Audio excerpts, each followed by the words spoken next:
नमस्कार।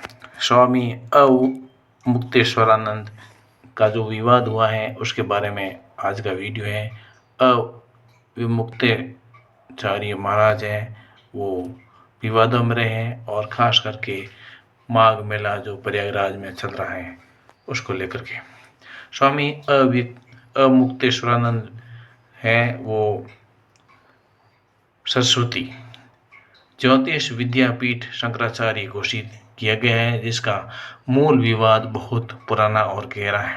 ये विवाद ज्योतिष पीठ के उत्तराधिकार और शंकराचार्य पद की वैधता को लेकर दशकों से चला आ रहा है।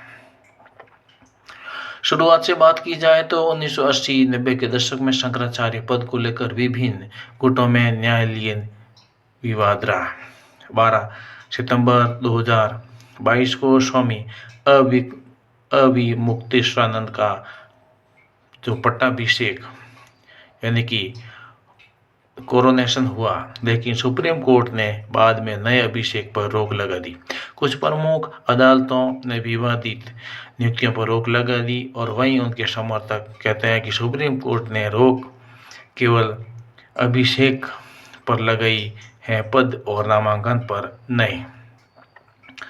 मौजूदा वर्तमान में विवाद का ताजा घटनाक्रम की बात की जाए तो मौनी अमावस्या का विवाद है और 18 जनवरी 2026 को माघ मेले के दौरान मौनी अमावस्या पर स्वामी अविमुक्तेश्वरानंद के संगम पर पहुंचने और स्नान से रोक दिया गया। प्रशासन ने सुरक्षा कारणों से उन्हें रोकने की बात कही और भीड़ नियंत्रण का हवाला दिया। इससे उनके अनुयायियों और पुलिस के बीच धक्का-मुक्की और झड़पें भी हुई। प्रशासन का नोटिस है और प्रयागराज मेला प्राधिकरण ने उन्हें शंकराचार्य के टैग के उपयोग पर नोटिस जारी किया, यह पूछते हुए कि वे शंकराचार्य कैसे हैं, जब इस मामले में सुप्रीम कोर्ट का निर्णय लंबित है।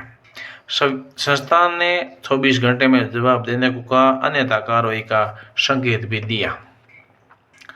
हालांकि मुक्तेश्वरानंद का जवाब है कि स्वामी के वकील ने 8 पन्नों का विस्तृत उत्तर भेजा, जिसमें कहा गया है कि उनके गुरु ने उन्हें उत्तराधिकार घोषित किया और सुप्रीम कोर्ट ने उन्हें शंकराचार्य के रूप में संबोधित किया था। इस नोटिस को सुप्रीम कोर्ट से हस्तक्षेप और अवमानना बताया और कहा गया कि यदि नोटिस वापस नहीं लिया गया तो कानूनी कार्रवाई की जाएगी।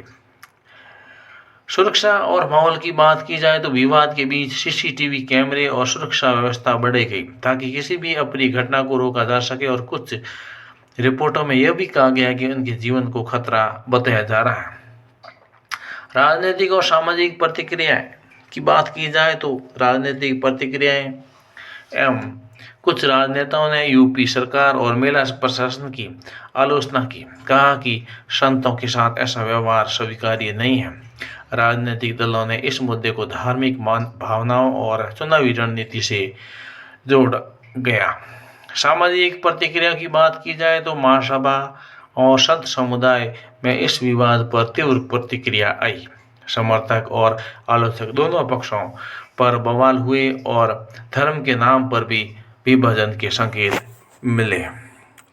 विवाद का सार ये है कि इस बीच ये मुद्दा केवल प्रशासन और संत के बीच का विवाद नहीं रहा, बल्कि धार्मिक अधिकार, न्याय व्यवस्था, पद, परंपरा और वैधता और राजनीतिक वर्चस्व की लड़ाई में बदलता जा रहा है। संत का शीर्ष धार्मिक पद होने का दावा और प्रशासन की कार्रवाई, कोर्ट के निर्णय की पृष्ठभूमि और राजनीतिक हस्तक्षेप सभी इस विवाद की जटिल बनाते हैं,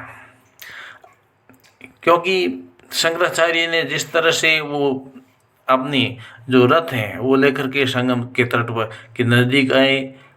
हालांकि पुलिस प्रशासन ने बोल दिया है कि आप अभी नज़दीक तट के पास पहुंच गए, यानी कि 50 मीटर की दूरी है, अब आप नीचे उतर के जाइए। लेकिन वो बोले नहीं नहीं, मैं और नज़दीक जाऊंगा। इस प्रकार से उन्होंने जानबूझ करके ये विवाद को जन्म दिया। हालांकि ये विवाद वे जानबूझकर किया, लेकिन पुलिस प्रशासन मेले में भीड़ ज़्यादा होने की वजह से उनको ये रथ की है और अनुयायियों को रोकना पड़ा, जिसके कारण वो काफ़ी दिनों से 3-4 दिन से चर्चा में है। हालांकि ऐसी बातें नहीं होनी चाहिए। संत संत मतलब कहने का ही संत, स्वभाव से, मन से, तन से पूरा संत होना चाहिए।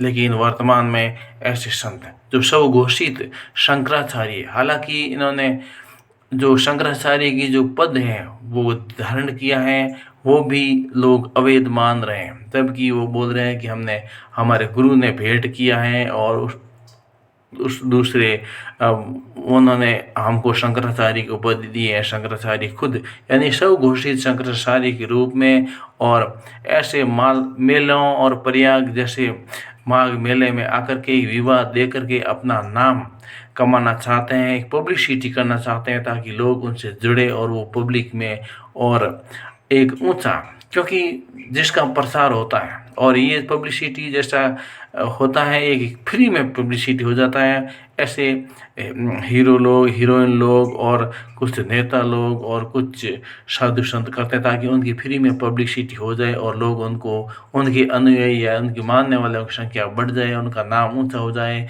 और उनकी पद है वो शंकराचार्य का, और वो उन लोग यानी इस प्रकार से दबंग और क्या बोल सकते हैं कि एक ऐसे शब्द हैं जिससे अपने दबंगाई पूरे समाज में और देश में रखना चाहते हैं। तो ऐसे संत नहीं होते हैं, ये एक अलग तरह के होते हैं। हाँ, वो खुद चाहे कैसा कैसा भी शंकराचार्य घोषित कर सकते हैं, लेकिन वास्तव में संत तो संत होता है, संत निर्मल होता है, सभी की सुनने वाला होता है। इस प्रकार से जो नकली जो संत हैं, जो शायद कुछ भी बने, उनका कोई मतलब नहीं है, लेकिन वर्तमान समय में आजकल के ज़माने में ऐसा ही हो रहा है। और विवादों को जन्म देना और अपने आप का नाम ऊंचा उठाना पब्लिसिटी के लिए, और फिर पब्लिक को बेवकूफ़ बना के इस संसार में ऐसे ऐसे ऐशो आराम के साथ में जीवन व्यतीत करना। लेकिन ये ठीक नहीं है। समाज को, देश को संदेश ये है कि ऐसे विवाद जो संत हैं वो एक लोगों को दिशा देने के लिए, लोगों की सेवा के लिए होते हैं, लोगों को आगे गति अगर जीवन में प्रकाश देने के लिए होते हैं, न कि अंधकार में धकेलने वाले हैं। तो आप सारांश और सुन सकते हैं कि ये सारांश यही है कि जीवन को आगे बढ़ाने में संत, गुरु और वो प्रकाश के रूप में आते हैं, लेकिन अंधकार और पब्लिसिटी के लिए कोई संत गुरु आते हैं, वो ठीक नहीं होते हैं। सीधा सा यही सारांश है। वीडियो को लाइक कीजिए, चैनल पर नए सब्सक्राइब कीजिए, वीडियो को शेयर कीजिए। आज के लिए बस इतना ही। बहुत बहुत धन्यवाद। जय हिंद।